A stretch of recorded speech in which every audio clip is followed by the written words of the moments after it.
আমার দুইটি সন্তান, বড় ছেলেটি সকলে আপনারা জানেন অত্যাধিক ভদ্র ছিল, খুব নরম মনের মানুষ ছিল।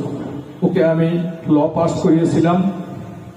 দুটি সন্তান রেখে গেছেন, একটির বয়স 3 বছর আর একটির বয়স 6 বছর।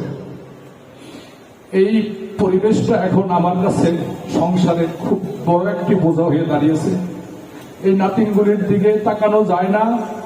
ওরা এক এক সময় এক একটি কথা বলে, যে কথাগুলিতে আমার কলিজাটা মনে হয় ছিদ্র হয়ে যায়। বাসায় গেলে বলে, দাদা আব্বু কই? তখনই আমি বলি যে ও মারা গেছে। বলে না, আব্বু ঘুরতে গেছে, আসবে, চকলেট নিয়ে আসবে, এই সমস্ত কথাবার্তা বলে। যাই হোক, আল্লাহর ডাকে সাড়া দিয়ে চলে গেছে। এখানে তো আর কারো কোনো হাত নেই, আর কিছু বলারও নেই। এক দোয়া ব্যতীত আর কিছুই করার নেই।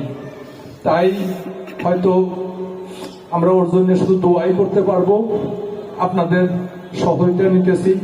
আর আমি অত্যাধিক কষ্ট করেছি। হয়তো আমি যেহেতু তার পিতা এবং একা মানুষ, সেই ক্ষেত্রে এই প্রোগ্রামটা আমার অ্যারেঞ্জমেন্ট করতে অনেকটা ব্যাক পেতে হয়েছে।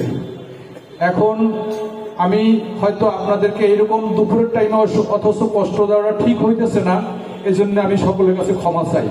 কেননা আসলে যে কোনো ব্যাপারে দাওয়াতের বিষয়ে দোয়ার পরে সাথে সাথেই খাওয়াটা দিয়ে দেওয়া উচিত, দুপুরের টাইম যে হতো।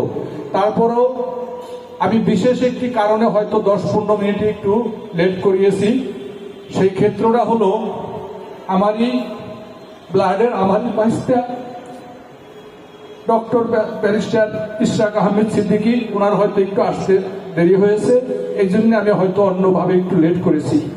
তো এর মধ্যেই উনি আমাদের মাঝে এসে পড়েছেন।